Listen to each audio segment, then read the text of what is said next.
আসসালামু আলাইকুম। আজকে আমার অফিস হলো দ্বিতীয় দিন। একটু সুস্থ হয়েছি তো ওই বলে বন্ধু বান্ধব লইয়া একটু আড্ডা মারলে মনটা ফ্রেশ হইব। আর হাসার হাসাও ফ্রেশ হইতে কইছি নিজরে অসুস্থ লাগেন না। যাই হোক আপনারা অন্তত ওকে জানাই মানে প্রায় সময় কল দিন ধরতাম পারি না, আসলে বিরক্ত বিরক্ত লাগে, বড় তো একাকিত্ব, যার কারণে একটু ভালোই আইলাম বন্ধু বান্ধব লইয়া একটু আড্ডা মারলাম আর কি। আসসালামু আলাইকুম। আসলে আমরা বর্তমানে আমি আর একটা জিনিস কই, আপনারা কাম পরিচয় কোনটা দিলাম না তাই না, আমরা কোনটা না এমনি আইয়া বই আসলে আমি একজন দর্শক হিসাবে আইছি। এনাদের দেখা তারা ভালো ভালো অভিনেতা, আমি তারা বক্তা, আমরা আর আমি তাই অসুস্থ। আসলে আমি সত্যি আমি আল্লাহরে ওখানে সত্যি আসলে এই যে বর্তমানে আমরা এই যে ভক্তি টানে লইয়া যে আমরা মাতামাতি বসলাম যে তার যে অবস্থা, যাক আল্লাহর রহমতে সকলের দোয়ায়, আপনারা দোয়ায় যে যখন থেকে আমরা লাইভটা দেখরা আপনারা দোয়ায় বর্তমানে আসলে আমরা কোটাই মিয়ার দরকার। আসলে আমরা সিলেটের কারণ কোটাই মিয়ার কারণে দরকার, কারণ আমি বর্তমানে তাই যে বইয়া বর্তমানে কাজ করলাম না, আমরা বুঝতাম পারলাম আসলে অনেক কাজ হন না, অনেক কাজ ভালো ভালো কাজ হন না। আমরা চাই সুস্থভাবে তাই না বা সুন্দরভাবে কাজ করবো, যেমন আমরাও ভালো কাজ করতাম। এখন আমার তো কথা হইল কি, আমি যে সময় থেকে নাটক করলাম তাই আমরা একলগে নাটক করলাম, আমার লগর হিসাবে আমি যতটুকু কইলাম আপনারা কইব যে আমরা সবসময় চাই যে তাই মাঠও থাকতো, মাঠও থাকলে বোঝা যায় যে আমরা লগর মানুষ আছো। আর একটা জিনিস আমি বহুত অনুভব করছি আসলে ওদিন শুটিং করিয়া, যে আমি আসলে ওদের তাই শুটিং করা না যে আমি একলা হয়েছিলাম এই জিনিসটা আমার মাইন্ডের মাঝে আসলে আয়।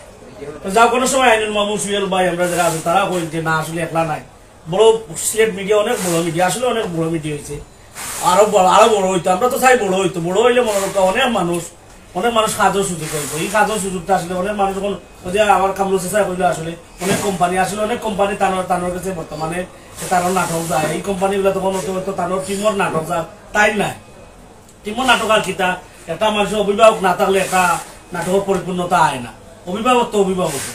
তো যাক আমরা অতটুকু আমরা আপনারা রিকোয়েস্ট করবো, আপনারা আমরা এই লাইভটা শেয়ার করবো অন্যান্য মানুষ যারা জানে না আমরা কোটাই মেয়েতে সুস্থ মানুষের জানো যে তাই সুস্থ হয়ে গেছে এখন।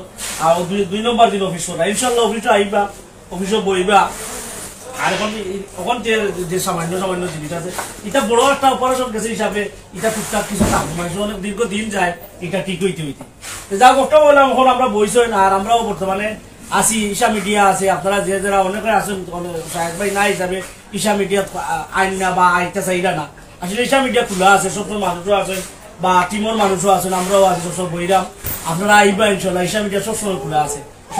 আসসালামু আলাইকুম প্রিয় দর্শক, আসলে আপনারা মায়ার একজন মানুষ, প্রতিদিন আসলে আইছেন, আমরা মায়া আইছেন, আপনারা মায়া আইছেন, আপনারা দোয়া করবা আরো সুস্থ হইতাম, আমরা লইয়া টাঙ্গে হোটেল লইয়া বইয়া খাইতাম, আপনারা দোয়ার দরকার, দোয়া করবা তান বালা হইতা সুস্থ হইয়া আপনার আমরা লোকে সবসময় হইতা চলা ফিরা কথা, খুব আনন্দ বিনোদনের একজন মানুষ। আর যেদিন বাড়িতে কইতে আমরা জানে আঙ্গে যায় না, তো আপনারা দোয়া করবা।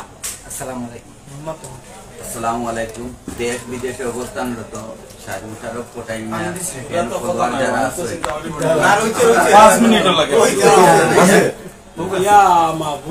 আমরা সব আছি কিন্তু তারপরেও কয়েকটা দিন থেকে সাহেব মুশারফ কোটাই মিয়া আপনারা প্রাণপ্রিয় নাট্য পুরুষ তাই মিডিয়া অঙ্গন আসেন কিন্তু অভিনয় নাই, এর লাগে আমরা এটারে খুব অপূর্ণতা মনে করি। আর আমরা সিলেটি নাটক অঙ্গন আপনারাও তানে মিস কররা, ইনশাল্লাহ তাই আস্তে আস্তে ভালো হইলে এবং খুব বেশি সুস্থর দিকে আসে দোয়া করবা। কিছুদিনের মধ্যে তানে আপনারা জিওর মাঝে দেখবা, পর্দার মাঝে দেখবা, ইনশাল্লাহ একটু দোয়া করবা, তাই আস্তে আস্তে ভালো হইরা।